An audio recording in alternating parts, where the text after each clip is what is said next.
నమస్కారం ఫ్రెండ్స్. దేశంలోనే అతి ఎక్కువ ద్రవ్యోల్బణం అంటే ఇన్ఫ్లేషన్ ఉన్న స్టేట్ ఏదంటే అది తెలంగాణ. అంటే సెంట్రల్ గవర్నమెంట్ ఫిగర్స్ రిలీజ్ చేసింది. దాంట్లో హయ్యెస్ట్ ఇన్ఫ్లేషన్ ఉన్న స్టేట్ తెలంగాణ. చాలా సింపుల్గా అనిపిస్తుంది. ఇన్ఫ్లేషన్ అంటే ధరల పెరుగుదల, దాని నిష్పత్తి. ఈ ఇన్ఫ్లేషన్ లేదా ద్రవ్యోల్బణం అందరికీ సుపరిచితమైన పేరు.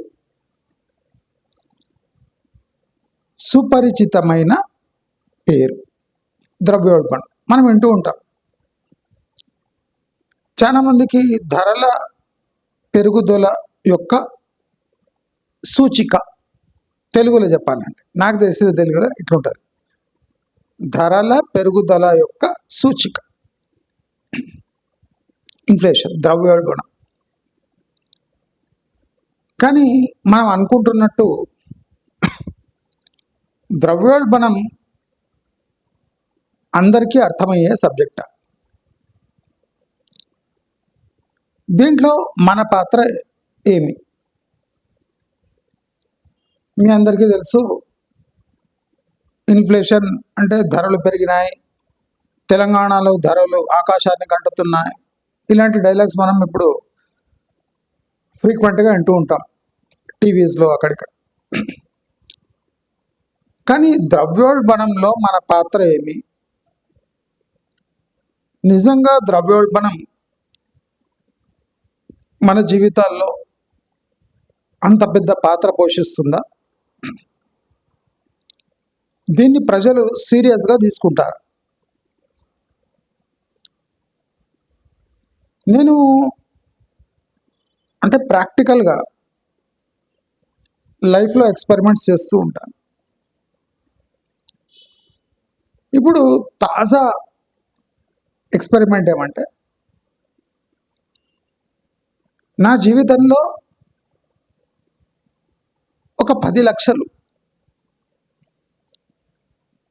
లక్షలతో,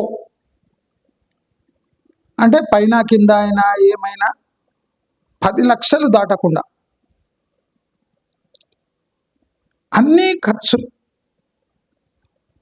నా జీవితంలో ఉండే అన్ని ఖర్చులు ఒక 2-3 ఆదాయాలతో నేను మళ్ళీ ఇన్వెస్ట్ చేయకుండా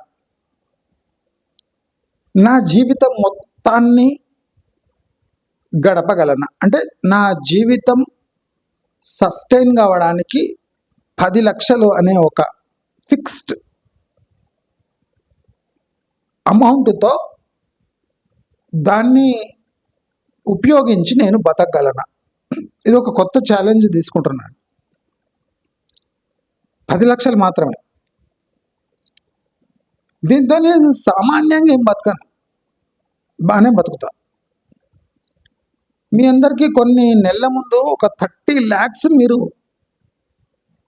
సమకూర్చుకుంటే జీవితాంతం పనిచేసే అవసరం లేదని ఒక కాన్సెప్ట్ నేను చెప్పింది. రెగ్యులర్గా చూసేటోళ్లకు తెలిసి ఉంటుంది. 30 లక్షలు దాన్ని తెగ్గొట్టి 10 లక్షలు చేసేసిన. 10 lakhsలో నా జీవితాన్ని కుదించగలనా? అంటే కేవలం 10 లక్షలు అని కాదు, 10 లక్షలతో పాటు నా ఇంటెలిజెన్స్ యూజ్ చేసి, అంటే క్యాష్ కాంపోనెంట్ 10 lakhs, నా తెలివితేటలు నా అవన్నీ వేరే. కానీ మళ్ళీ ఇన్వెస్ట్ చేయకుండా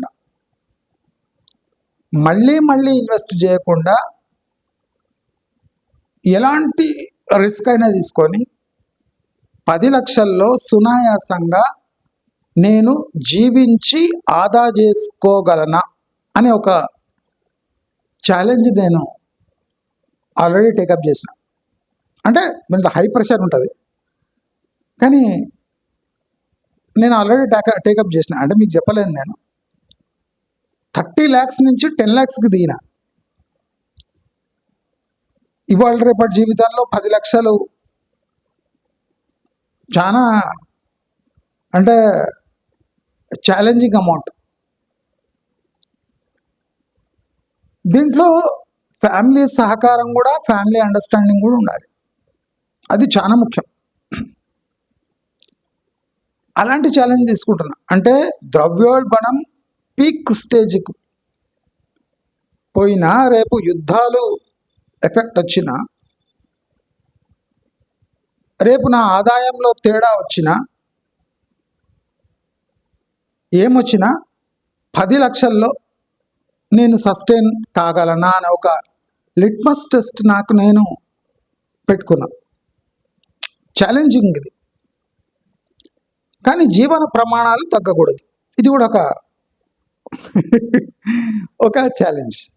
జీవన ప్రమాణాలు తగ్గకూడదు. ఇంకా జీవన ప్రమాణాలు తగ్గేసి రేషన్ బియ్యం తిని గంజి నీళ్ళు తాగి ఉండడం అంటే అది చాలా ఈజీ. రోజుకు 1/2 లీటర్ పాలు తెచ్చుకొని తాగి 1/2 లీటర్ పాలలో ఉండడం, రోజు ఇంత ఉల్లిగడ్డ పాలకూర చేసి కూర చేసుకొని తినడం, అంటే ఇలాంటి ఇంకా నాకు 10 లక్షలు కూడా అవసరం లేదు. కానీ అది కాకుండా జీవన ప్రమాణాలు పడకుండా దీంట్లో చేయొచ్చా అంటే నాకు కొద్దిగా పాజిటివ్ వైబ్స్ వస్తున్నాయి. చాలా మందికి భయం వేస్తుండొచ్చు. 10 లక్షలు అంటే నథింగ్, ఒక ప్లాట్ కూడా రాదు. ఇవాళ 10 లక్షలు ఏమొస్తుంది? ఫ్లాటే 70 లక్షలు. ఈ మహానుభావుడేమో పెరిగే ద్రవ్యోల్బణం లోపల 10 లక్షల్లో జీవితం ఎంత దుర్భరంగా ఉంటుంది. మరి నాకు అంటే జాబ్ లేదు, ఏం లేదు. మరి ఇలాంటి పరిస్థితుల్లో ఒక వ్యక్తి 10 లక్షల్లో తన జీవితం సాగించగలడా? 10 మందికి లెక్చర్ ఇవ్వాలంటే ఫస్ట్ నేను ఆ ఛాలెంజ్ తీసుకోవాలి. లెక్చర్ ఇవ్వచ్చు, పెద్ద పెద్ద లెక్చర్ ఇవ్వచ్చు. లేదా నాతోని మీ అందరూ వస్తే నేను మీకు కూడా ఆ మార్గాలు చూపించవచ్చు. కానీ పాసిబిలిటీ లేదు కదా, నేను ఎవరిని కలవను కనుక నాకు నేనే టెస్ట్ పెట్టుకుంటున్నా. ప్రాక్టికలీ 10 లక్షల్లో ఎలాంటి అడిషనల్ ఇన్వెస్ట్మెంట్ లేకుండా జీవితాన్ని నెట్టుకు రాగలమ్మా. దీంట్లో నా టాలెంట్ కూడా సపరేట్. అంటే అడిషనల్ మళ్ళీ ఇంకో 1 లక్ష ఇద్దాం, 2 లక్షలు ఇద్దాం, 3 లక్షలు ఇద్దాం జీవితం కోసం అని కాదు. జీవితం కొనసాగాలి 10 లక్షల లోపల. 10 లక్షలు పెంచుకోవచ్చు, తగ్గొచ్చు, 5 లక్షలు కావచ్చు, ఏమైనా ఆ 10 లక్షల లోపలనే జీవితం సాగాలి. ఇది సాగించగలం. నేను ఇది ఎందుకు చెప్తున్నా, ఇంత క్రిటికల్ టైంలో ఈ టార్గెట్ ఎందుకు ఫిక్స్ చేసుకోవాలి అంటే చేయడానికి జీవితంలో ఏం లేవు కనుక. చేయడానికి పెద్ద ఛాలెంజెస్ ఏం లేవు జీవితంలో. మళ్ళీ ఏమైనా నన్ను ఛాలెంజ్ చేసేవాడు ఎవడు లేడు. మరి నాకు నేనని ఛాలెంజ్ చేసుకోవాలని కొన్నిటువంటి పనులు చేస్తుంటా. మీరు బహుశా ట్రై చేసి మీరు కూడా సక్సెస్ఫుల్ కావచ్చు. కానీ నాలాంటి మొండి పట్టు ఉండాలి, నెగోషియేటింగ్ స్కిల్స్ ఉండాలి, ఆషామాషిగా దేన్ని భావించకూడదు, పక్కా ప్రణాళికతో ఉండాలి. ప్రతి ఒక్క ఖర్చును కూడా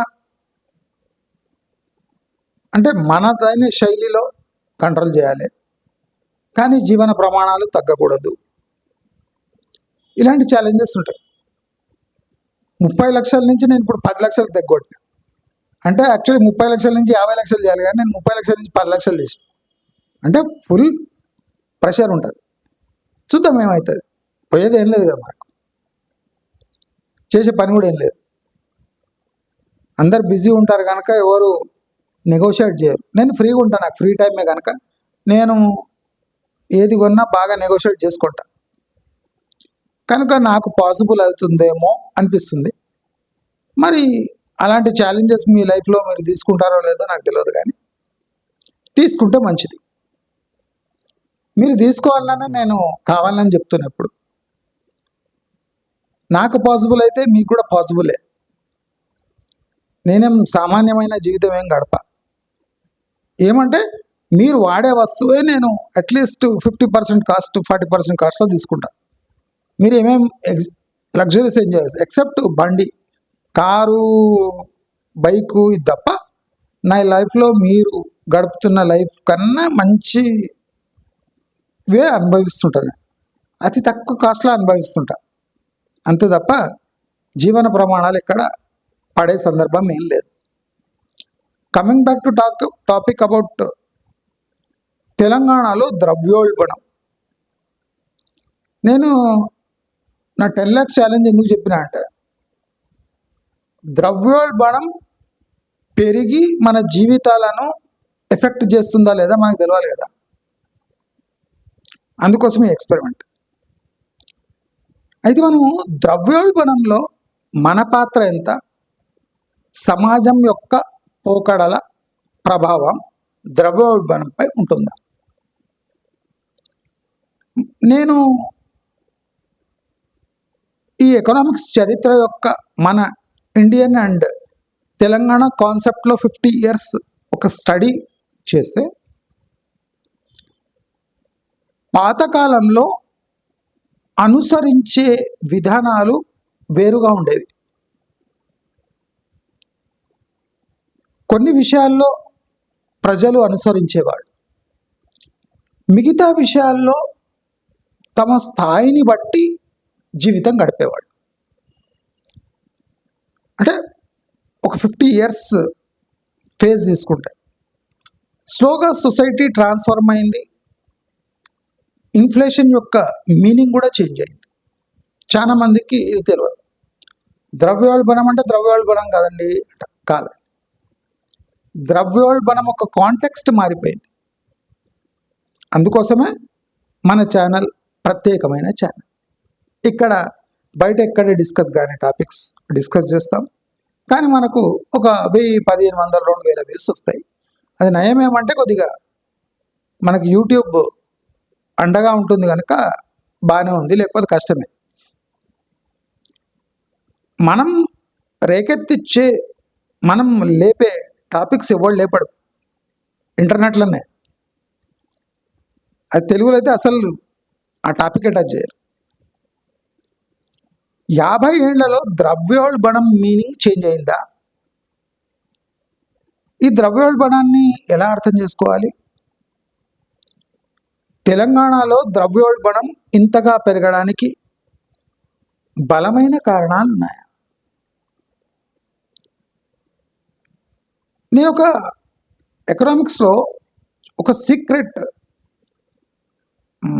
థింగ్ ఉంది. ఏమంటే,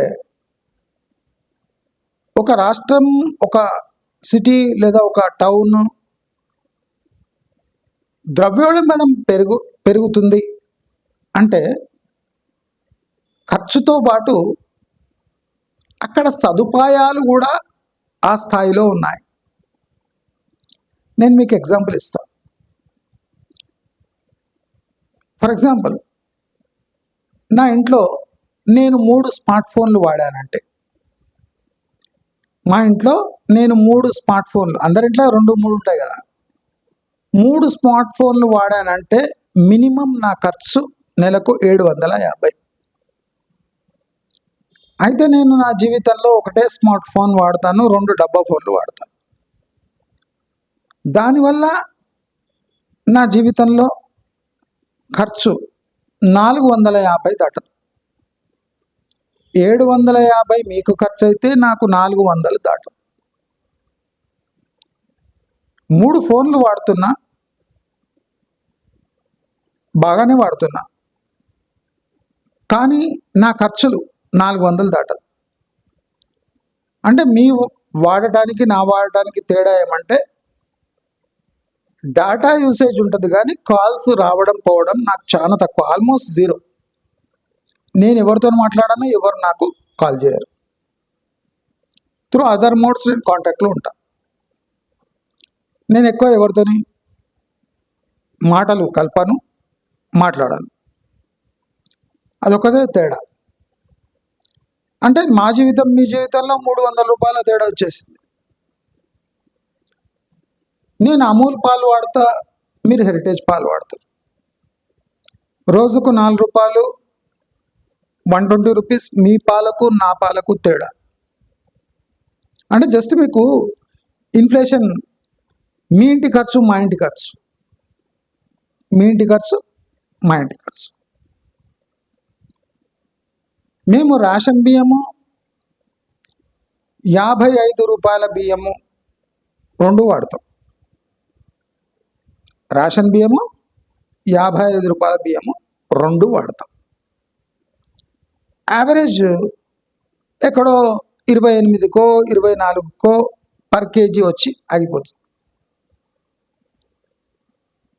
అంటే జీవితాల్లో చేంజెస్ చెప్తున్నాం. అంటే మీరు వాడతారు, మేము వాడతాం. మీరు అన్నపూర్ణ ఆటా వాడతారు, మేము నార్మల్ డిమార్ట్ ఆటా వాడతాం. అదో 29, 28, 29 ఈ రేంజ్లో ఉంటుంది. కిలోకి అదొక 10 రూపాయలు, 15 రూపాయలు తేడా. నెలకు 15 కేజీలైనా ఒక 300 రూపాయలు తేడా. అంటే ద్రవ్యోల్బణాన్ని మీకు ఈజీగా అర్థమయ్యేటట్టు చెప్తున్నా. నేను ఇంటి దగ్గర కూరగాయలు కొనను, మార్కెట్కి పోయి బేరం చేసి కూరగాయలు కొంటా. నేను పపాయ 8 రూపాయలకు కొంటా, మీరు 40 రూపాయలకు కొంటారు. అరటి పండ్లు నేను 50 రూపాయలకు 2 డజన్లు కొంటా, మీరు 70 రూపాయలకు 1 డజన్ కొంటారు. అంటే నేను ఎందుకు ఎగ్జాంపుల్ చెప్తున్నా అంటే మీకు రిలేట్ కావడానికి. మీరు ఇట్లా చిల్లర లెక్కేసుకుంటే నా జీవితానికి మీ జీవితానికి పెద్ద హోటళ్ళు, అవన్నీ రెస్టారెంట్లు, ట్రావెలింగు, కార్లు ఇవన్నీ లేకుండానే జస్ట్ ఫుడ్, ఈ phone, basic amenities, current bill, దీంట్లో టచ్ చేస్తేనే మీ జీవితానికి నా జీవితానికి 4-5 వేల రూపాయలు తేడా వస్తుంది. ఇంకా ఏం డీప్గా పోకుండానే తిండి, పాలు ఇట్లా 4-5 వేలు తేడా వచ్చేస్తుంది. ఇంకా డీప్గా పోయినా అంటే ఇంకా ఖతర్నాక్ ఉంటుంది మీ ఖర్చులు. నాకు తెలుసు కనుక చెప్తున్నా. నేను ఎట్లా కంట్రోల్ చేస్తున్నా చెప్తున్నాను. జీవన ప్రమాణాలు పడకుండా జీవన స్థాయిని మెయింటైన్ చేయాలి, కానీ అతి తక్కువ ఖర్చుతో జీవితాన్ని సస్టైన్ చేయాలి. ఇది ఛాలెంజ్. తెలంగాణలో ద్రవ్యోల్బణం పెరగడానికి ఇది ముఖ్య కారణం. Nobody is taking life seriously. అంటే చాలామంది అంటారు బతికేం లాభం సార్, ₹2 రూపాయలకు అంత నెగోషియేట్ చేసి తలనొప్పి తెచ్చుకొని మనం బతకలేము, దానికన్నా ఒక 100 రూపాయలు సంపాదించేది ఈజీ. ఇక్కడనే attitude of the people makes or breaks a state. మీరు గమనిస్తే తెలంగాణలో బిజినెస్ చేసేవాళ్ళు తక్కువ, దళారులు ఎక్కువ. ప్రాబ్లం విత్ తెలంగాణ, ఇండస్ట్రీస్ తక్కువ, దళారులు ఎక్కువ. అంటే ఒక 10,000 రూపాయల సామాను పడిందంటే ఆ 10,000 రూపాయల సామానికి 10 దళారులు వచ్చి ఆ సామాను కోసం పోటీపడి ఆ సామాను ఎక్కువ ధరలో అమ్మే ప్రయత్నం చేస్తారు. అట్లా 10 మంది ఉన్నారు. 10,000 సామానికి 10 మంది వచ్చి దళారులుగా మారి దాన్ని అతి ఎక్కువ ధరలో అమ్మే ప్రయత్నం చేస్తారు. అది తెలంగాణలో ఒక ప్రొఫెషన్గా అభివర్ణిస్తారు. అతి తక్కువ పెట్టుబడితో ఏది మ్యానుఫ్యాక్చర్ చేయకుండా దళారులుగా మారి ఆ వస్తువును అమ్మటం. ఇప్పుడు తెలంగాణలో హయ్యెస్ట్ దళారీ వ్యవస్థ ఉంది. దాని కారణంగానే ఇన్ఫ్లేషన్ పేటరేగిపోతుంది. బాటా సింగారం నుంచి మీ ఇంటికి పండ్లు వచ్చే వరకు దాని రేటు 200% పెరుగుతుంది. చెంగిచెర్లలో 500 ఉన్న మటన్ మీ ఇంటికి వచ్చేసరికి 900 అవుతుంది. చికెన్ కాస్ట్లీ అని గుడ్లు తినడానికి పోతే గుడ్ల రేట్లు కూడా పెరిగిపోయినాయి, 8 రూపాయలు అయిపోయింది. అంటే డబ్బు ఎక్కడ ఖర్చు పెట్టాలి అనేది ఒక పెద్ద ఛాలెంజ్గా మారింది. కనీసం కడుపు నిండా తిండి తిందామన్నా ధరలు నియంత్రణలో లేని పరిస్థితి. మరి ఇంత బేసిక్ ఫుడ్ ఇన్ఫ్లేషన్ మీకు ఎప్పుడో చెప్తున్నాను, ఎన్నో రోజుల నుంచి. మీకు ఇన్ఫ్లేషన్ ఎట్లా దెబ్బ కొడుతుంది అని, ఎస్పెషలీ ఫుడ్ ఇన్ఫ్లేషన్ మీకు ఎక్స్ప్లెయిన్ చేసిన సార్. మీ జీవన ప్రమాణాలు తగ్గించుకోకుండా నెగోషియేషన్ స్కిల్స్ పెంచుకొని ఆదా చేసుకునే గుణాలు పెంచుకోండి అని ఎన్నో వీడియోస్ చెప్పిన, నా ఎగ్జాంపులే ఇచ్చిన. ఎంతమంది ఫాలో చేస్తున్నారో లేదో మనకు తెలియదు. అయితే తెలంగాణలో అతిపెద్ద ప్రాబ్లం ఏమొచ్చిందంటే, ఇక్కడ ప్రొడక్టివిటీకి మీనింగ్ లేదు. ఇక్కడ ఉన్న ప్రోడక్ట్ని తెచ్చుకొని 10 మంది 10 రేట్లలో సేల్ చేయటమే ఇప్పుడు తెలంగాణలో ప్రవృత్తి. రియల్ ఎస్టేట్కి దళారులే, ప్రతి పండ్లకు దళారులే, వెజిటేబుల్స్కి దళారులే, అంతా దళారీ వ్యవస్థనే. ఈ దళారీ వ్యవస్థ కాస్త మన జీవితాలకు వచ్చేసరికి ఈ ద్రవ్యోల్బణాన్ని పతాక స్థాయికి తీసుకుపోతుంది. ఇటువంటి స్టడీ ఎవరు చేస్తుంటారు, ఇది కూడా రీజన్ అని ఎవరు చెప్పాడు. కానీ మెయిన్ రీజన్ తెలంగాణలో ఏమంటే దళారీ వ్యవస్థ. 10 రూపాయల వస్తువు మీ ఇంటికి వచ్చే వరకు 14 అవుతుంది. ఆ 10 రూపాయల వస్తువు కూడా తెలంగాణలో తయారు కాదు. ఎందుకంటే ఇక్కడ ప్రొడక్షన్ ఛాలెంజెస్, ప్రొడక్షన్ కాంపిటీషన్ లేదు. వేరే దగ్గర నుంచి చీప్గా తెచ్చుకొని ఇక్కడ దళారులకు ఇచ్చి అమ్మే వ్యవస్థ ఉంది. అది స్లోగా తెలంగాణ ప్రాణం తీస్తుంది. మీ అందరికీ ఇన్ఫ్లేషన్ అనేది ఒక కాంప్లికేటెడ్ సబ్జెక్ట్ని మెత్తగా చేసి మీ నోట్లో కుక్కుతున్నా. ఇప్పుడు నేను చెప్పేది మామూలుగా అయితే ఇట్లా చెప్పాను, నేను చాలా రఫ్గా చెప్తా. కానీ మీకు అందరికీ అర్థం కావాలని వివిధ రూపాల్లో వివిధ కోణాల్లో చెప్తున్నా. ద్రవ్యోల్బణాన్ని మనం తెలంగాణ కాంటెస్ట్లో ఎట్లా అర్థం చేసుకోవాలి, ఎక్కడ కంట్రోల్ చేయాలి. ద్రవ్యోల్బణం పెరిగింది. ఈ ద్రవ్యోల్బణంలో రికరింగ్ కాస్ట్, ఫిక్స్డ్ కాస్ట్. ఇప్పుడు మీరు ఏదైనా పెద్ద ఎకనామిక్స్ సిఏ సిడబ్ల్యూ పోతే కూడా, క్లాసెస్ పోతే కూడా ఈ విషయం అంటే చెప్పాడు. నేను చెప్తున్నానండి, ఎవరికైనా ఎకనామిక్స్ మీద అవగాహన లేకపోతే పెంచుకోండి. ఇప్పుడు fixed expenses, recurring expenses.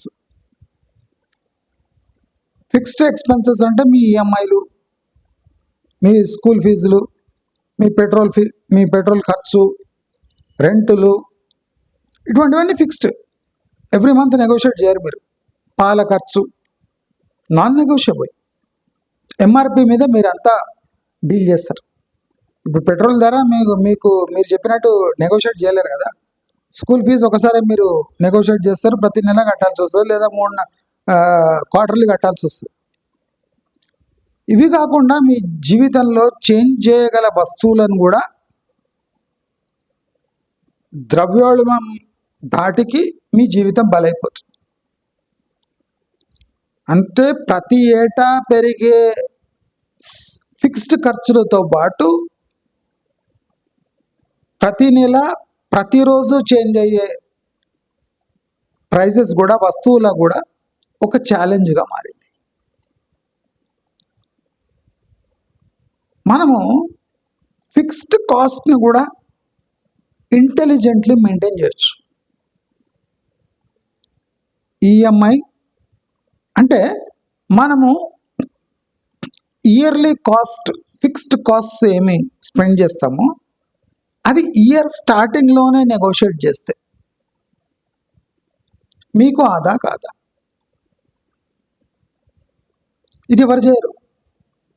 EMI fixed అండి, రెంట్ ఫిక్స్డ్ అండి, ఆదాయం అంతే అండి. మనం ఇన్ఫ్లేషన్ని 2 టైప్స్ బీట్ చేయొచ్చు. ఒకటి ఆదా, ఇంకోటి ఇన్కమ్. మనం అబ్జర్వ్ చేస్తే తెలంగాణలో 2 చేయటం కష్టం. ఇప్పుడు గుజరాత్ లాంటి రాష్ట్రంలో వాడు ఏదో ఇంకో ఎక్స్ట్రా మాల్ తెచ్చుకొని అమ్మేస్తాడు, క్వాంటిటీ ఎక్కువ చేస్తాడు ఇన్ఫ్లేషన్ బీట్ చేయడానికి, లేదా ఆదా మోడ్లో వెళ్ళిపోతాడు. తెలంగాణలో ఆదా మోడ్ లేదు, ఇన్కమ్ ఎక్కువ చేసుకునే అంటే ఆ అంబిషన్ లేదు. ఎందుకంటే రిసోర్సెస్ లేవు, అందరూ దళారులే. పెట్టుబడి లేకుండా మాట పెట్టుబడిగా పెట్టి డబ్బులు సంపాదిద్దామని 95% మంది అదే యాటిట్యూడ్తో ఉన్నారు. మరి అందరూ ఒకరికొకరు దళారీల వ్యవస్థగా మారితే ఇన్ఫ్లేషన్ ఎట్లా ఉండక ఇంకెట్లుంటుంది. ప్రస్తుతం Telangana inflation 6.36, highest in the country. Karnataka 4.3, Andhra 5.2, Chhattisgarh 5.2, Uttar Pradesh 4.7, highest 6.36 Telangana. ఇక్కడ అనుసరించే వ్యాధి ఎక్కువ అయిపోయింది తెలంగాణ. అంటే ఏం లేకున్నా డాంబరికాలు అంటారు కదా, అంటే మనం రిచ్గా ఉన్నట్టు చూపియాలి. నేను మొన్న చెప్పాను, ఆటో వాడు కూడా 3 lakh లాంగ్ టర్మ్ కోచింగ్లో వేసినట నారాయణలో వాళ్ళ బిడ్డని.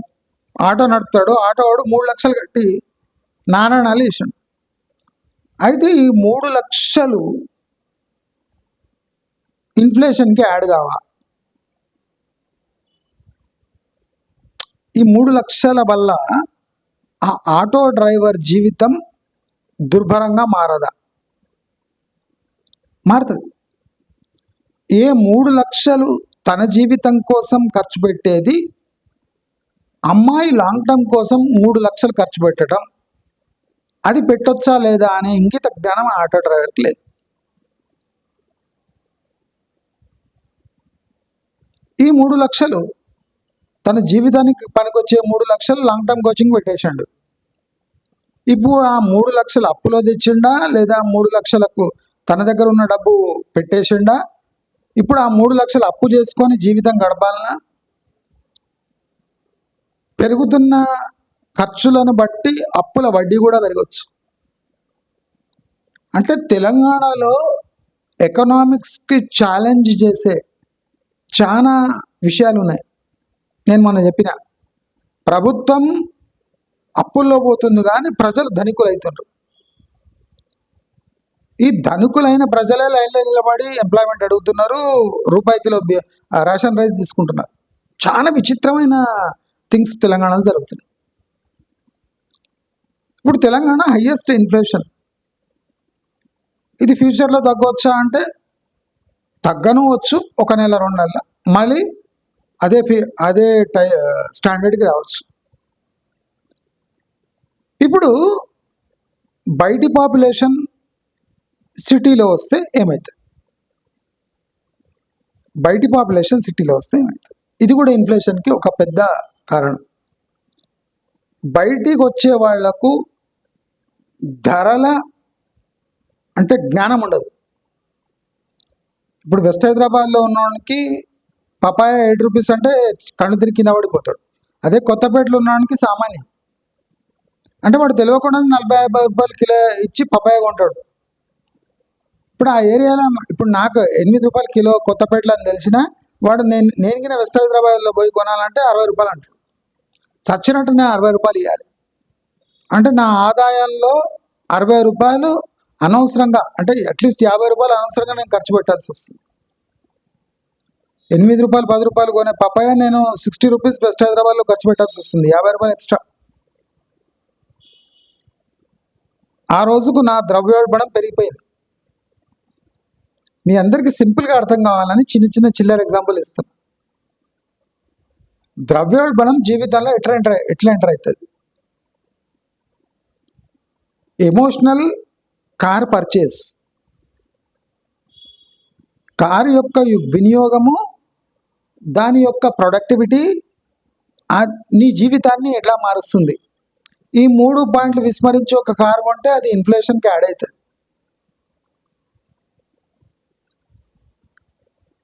నేను తిరగాలి, నేను షార్ట్ కట్స్ వెతికి తిరుగుతున్నానా, నాకు కనిపించిన రోడ్లో వెహికల్ వేసుకొని పోతున్నానా? ఇది కూడా ఇన్ఫ్లేషన్ కాడైతే. 2 శనివారాలు అదుపులో పెట్టుకొని, నా మనసును అదుపులో పెట్టుకొని రెస్టారెంట్కి పోయి తినక ఇంట్లోనే వండుకుంటున్నానా?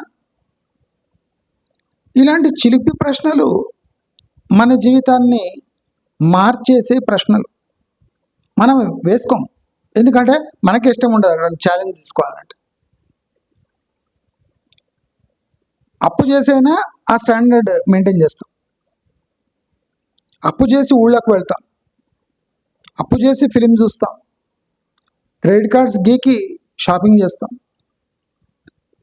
అంటే మనకు అవసరం మన జీవితాన్ని తలకిందులు చేస్తుందా అనే చింత లేదు. మన జీవితం సునాయాసంగా గడుస్తుందా లేదా. ఇది తెలంగాణలో ద్రవ్యోల్బణం అతిపెద్ద స్థాయిలో పెరగడానికి ముఖ్య కారణం. అంటే మన నయవంచన ఇక్కడ ఇన్ఫ్లేషన్ని పెరిగేటట్టు చేస్తుంది. క్లియర్గా మీరు చూడండి, నార్త్ ఇండియన్స్ ఫుడ్ హ్యాబిట్స్, మన ఎస్పెషల్లీ తెలంగాణలో ఫుడ్ హ్యాబిట్స్, మీరు ఆంధ్రాకి కంపేర్ చేసుకుంటే కూడా ఇక్కడ రిచ్ ఫుడ్ హ్యాబిట్స్. అప్పు చేసి మరీ రిచ్గా బతకటం. మీరు ఆంధ్ర కంపేర్ చేసుకోండి, తమిళనాడు కంపేర్ చేసుకోండి, పక్కకి ఏ రాష్ట్రాల్లో కూడా మనంత ఆర్టిఫిషియల్గా లైఫ్ సపోర్ట్ లీడ్ చేయడం. దురహంకారం ఉండదు, అంటే లైఫ్ని వంచి బతకడమే మన మెయిన్ ధ్యేయం. కాబట్టి ద్రవ్యోల్బణం మనం తినేస్తుంది, మనకు సోయలేదు. ఇది స్ట్రాంగ్ స్టేట్మెంట్స్. ఈ ద్రవ్యోల్బణంలో ప్రభుత్వ పాత్ర ఎంత ఉంది? ట్రాన్స్పోర్ట్ కానివ్వండి, చెల్లించవలసిన పైసలు టైంకి చెల్లించలేకపోవడం కానివ్వండి, ఒక ప్రాజెక్టు లేటుగా స్టార్ట్ అయితే దాని కాస్ట్ ఎస్కలేషన్ కానివ్వండి, ప్రతి ఒక్కటి ప్రజలపై ఇండైరెక్ట్గా ఎఫెక్ట్ చేసి ద్రవ్యోల్బణాన్ని పెరిగేటట్టు చేస్తుంది. అంటే ఎకనామిక్స్లో ద్రవ్యోల్బణం అనేది అంత ఈజీ వన్ లైన్ వర్డ్ కాదు. దానికి ఎన్నో తలలు, తోకలు, రెక్కలు ఉంటాయి. కాబట్టి తెలంగాణలో ద్రవ్యోల్బణం పెరిగింది అంటే అది సగం అబద్ధము, సగం నిజము. నిజము అని భావిస్తే 6.35 లేదు, చాలా ఎక్కువ ఉంటుంది, ఆల్మోస్ట్ డబుల్ ఉంటుంది. ఫుడ్ ఇన్ఫ్లేషన్ యావరేజ్ చేసుకుంటే ఆల్మోస్ట్ డబుల్ ఉంటుంది. ప్రాక్టికల్ లైఫ్ స్టైల్ ఇన్ఫ్లేషన్ చూసుకుంటే అది ఇంకా ఎక్కువ ఉంటుంది. అంటే చూసి వాత పెట్టుకోవడం అది ఇంకా ఎక్కువ ఉంటుంది. కాబట్టి మనం అందరము ఒకటి గుర్తుపెట్టుకోవాలి, లైఫ్లో అట్లీస్ట్ కొన్ని ఆస్పెక్ట్స్ ఛాలెంజ్ తీసుకోవాలి. డబ్బులు సంపాదించేందుకు లైఫ్ ఇంకా ఎప్పుడు ఎంజాయ్ చేస్తాము? ఇల్లు లేకుండా కిరాయి ఇంట్లో ఎన్ని రోజులు ఉంటాము? ఉట్టి 2 వీలర్ అయినా మనం కార్ ఎప్పుడు కొంటాము? ఇవి ఆలోచించడానికి చాలా ఈజీగా ఉంటాయి. కానీ ప్రాక్టికల్ ఆస్పెక్ట్స్ వచ్చే వరకు జీవితాన్ని కుదిపేసే ఛాన్సెస్ ఎక్కువ ఉన్నాయి. కనుక మనము ఖర్చు పెట్టే ప్రతి పైసా ఇంక్లూడింగ్ డాటా, దానివల్ల మనకు లాభం ఏమైనా ఉందా? మనం ప్రతిదాన్ని ఛాలెంజ్ చేయగలమా? ఛాలెంజ్ చేసి దాన్ని ఉంచగలమా? ఆ సత్తా మనకుందా? పేషెన్స్ ఉందా? లేదా మన ఇన్కమ్ ఏ లెవెల్లో పెంచగలమంటే ఇన్ఫ్లేషన్ ఇస్ నథింగ్ అనే స్థాయికి మనం తీసుకోపోగలమా ఇన్కమ్ని? ఇవన్నీ విషయాలు ప్రతి ఒక్కరూ ఆలోచించవలసిన విషయాలు. ఇవి ఆషామాషి కాదు, జీవితాన్ని చేంజ్ చేసే విషయాలు. కాబట్టి ప్రతి ఒక్కరూ అలర్ట్ అయిపోండి. రాబోయే రోజుల్లో మీకు ఫిగర్ తక్కువ ఎక్కువ కావచ్చు, కానీ ప్రాక్టికల్ ఇన్ఫ్లేషన్ చాలా పెరిగిపోతుంది. ఫుడ్ ఇన్ఫ్లేషన్తో పాటు లైఫ్ స్టైల్ ఎక్స్పెన్సెస్ కూడా విపరీతంగా పెరుగుతున్నాయి. కాబట్టి మనం కొద్దిగా ఆలోచించి మన బ్రెయిన్ని అదుపులో పెట్టుకొని మన ఫ్యామిలీని కూడా కొద్దిగా అర్థం చేయిస్తే కానీ ఈ ఇన్ఫ్లేషన్ దిగిరాదు. ఇది కర్మజాలి మనం సృష్టించుకున్న ఇన్ఫ్లేషన్ తప్ప దేశానికి కంపేర్ చేస్తే మనం బాగా బలిసినోళ్ళము అని మీరు అనుకోబోకండి. మన ఇన్కమ్స్ బాగా పెరిగాయి కాబట్టి మనం బాగా ఖర్చు చేస్తున్నాము, మనం విచ్చలవిడిగా కొంటున్నాము, మన దగ్గర బయింగ్ పవర్ ఉంది కనుక ఇన్ఫ్లేషన్ పెరిగింది అని మీ కలలో కూడా ఊహించకండి. ఈ ద్రవ్యోల్బణం మనం చేసుకున్న పాపం మాత్రమే అని అందరికీ తెలియజేసుకుంటూ నమస్కారం.